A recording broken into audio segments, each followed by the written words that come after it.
নমস্কার বন্ধুরা, আমার চ্যানেলে আপনাদেরকে স্বাগতম। শুরু করছি আমার আরেকটি নতুন ভিডিও। আজকে আমি রান্না করব পুঁটি মাছের ঝোল। আর এই পুঁটি মাছের ঝোলটি রান্না করার জন্য আমি তরকারি হিসেবে নিয়েছি আলু এবং পালং শাক। তার জন্য প্রথমেই আমি কড়াইতে সামান্য তেল দিয়ে কয়েকটা চেরা মরিচ এইখানে আমি দিয়ে দিচ্ছি। এই কাঁচা মরিচ এবং দুটো শুকনো মরিচ আমি এখানে নিয়েছি। ভাজা শেষে মরিচগুলো উঠিয়ে নিচ্ছি। মাত্র 1 থেকে 2 মিনিট লাগবে এই মরিচগুলোকে ভাজার জন্য। এবার ওই তেলে আমি গোটা জিরে ভেজে নেব। এখানে গোটা জিরেটা ভেজে নেওয়া হলে আমি এখানে উঠিয়ে নিচ্ছি। এরপর সেই কড়াইতে আবার একটু তেল দিয়ে আমি এখানে সবজিগুলোকে ভেজে নেব। শাক দিয়ে মাছ রান্না করলে কিন্তু খুবই ভালো লাগে খেতে। তার জন্য শুধুমাত্র আমি শাক নিইনি, শাকের সাথে আমি এখানে নিয়েছি দুটো আলু, যেটাকে আমি ভাজির মতো করে কুটে নিয়েছি, এবং দিয়ে দিয়েছি এখানে বড় সাইজের 2টা পেঁয়াজ। শাক দেখে এখানে কি আপনাদের কি বেশি মনে হচ্ছে? না, এখানে অল্প শাকই হবে। আসলে যখন শাকটা তাজা অবস্থায় থাকে তখন এটা অনেকটা বেশি লাগে, কিন্তু যখন এর থেকে জলটা ঝরে যায় কড়াইতে দেওয়ার পরে তখন এটাকে অনেক কম মনে হয়। এখানে দেখুন ভাজা লঙ্কা এবং জিরা আমি রেখে দিয়েছি। আর এখানে দেখুন আমি মাছে ভালো করে ধুয়ে লবণ এবং হলুদ মাখিয়ে রেখেছিলাম। মাছটাকে এইভাবে কিছুক্ষণ লবণ এবং হলুদ মাখিয়ে রাখতে হবে। তারপরে আমি এই তরকারিগুলো ভাজা হলে পরে মাছটা দিয়ে ঝোলটা দিয়ে দেব।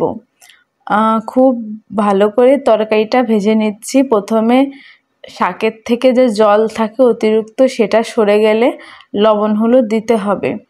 না হলে শাক যদি প্রথম দিকে দেন কড়াইতে দেওয়ার, তাহলে দেখে মনে হবে অনেকটা শাক, এই জন্য লবণ হলুদটা আপনারা সেই পরিমাণে দিয়ে দেবেন। কিন্তু যখন শাকের থেকে জলটা ঝরে যাবে দেখবেন যে শাকটা অনেক সংকুচিত হয়ে গেছে, তখন মনে হবে যে না, এটা অনেক কমই। এই জন্য লবণ হলুদ পরিমাণ মতো দিতে পারবেন। এই জন্য একটু দেরি করে শাকে লবণ এবং হলুদ দেবেন, তাহলে কিন্তু পরিমাপটা ঠিক থাকবে। আস্তে আস্তে শাকটাও খুব ভালো করে আমি ভেজে নিচ্ছি, যতক্ষণ না শাক থেকে জলটা শুকিয়ে যায় ততক্ষণ পর্যন্ত। এরপর দিয়ে দেব ওই লবণ হলুদ মাখিয়ে রাখা যেই পুঁটি মাছ ছিল সেইগুলো দিয়ে দিলাম। এবার জল পরিমাণ মতো জল দিয়ে নেড়েচেড়ে একটু দেখে নেবেন যে লবণ হলুদটা ঠিক আছে কিনা। তারপর এখন আমি এটাকে ঢাকনি দিয়ে ঢেকে দেব। কিছুক্ষণ ঢাকা জাল হলে খুব ভালো করে মাছটা সিদ্ধ হয়ে যাবে, তরকারিও সিদ্ধ হয়ে যাবে।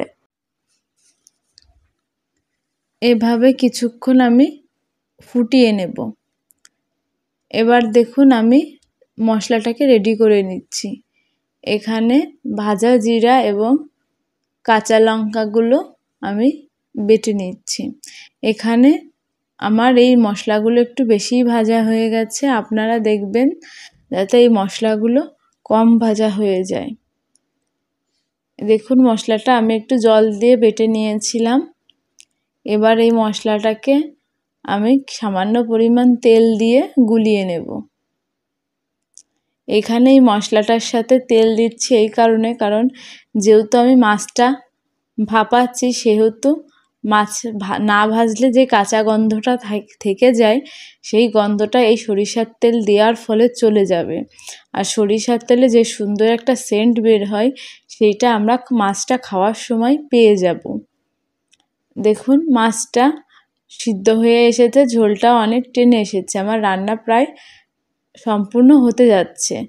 এখন আমি মশলাটা দিয়ে দেব। মশলাটা দিয়ে আমি আবারও একটু নেড়েচেড়ে সামান্য জাল দিয়ে নেব।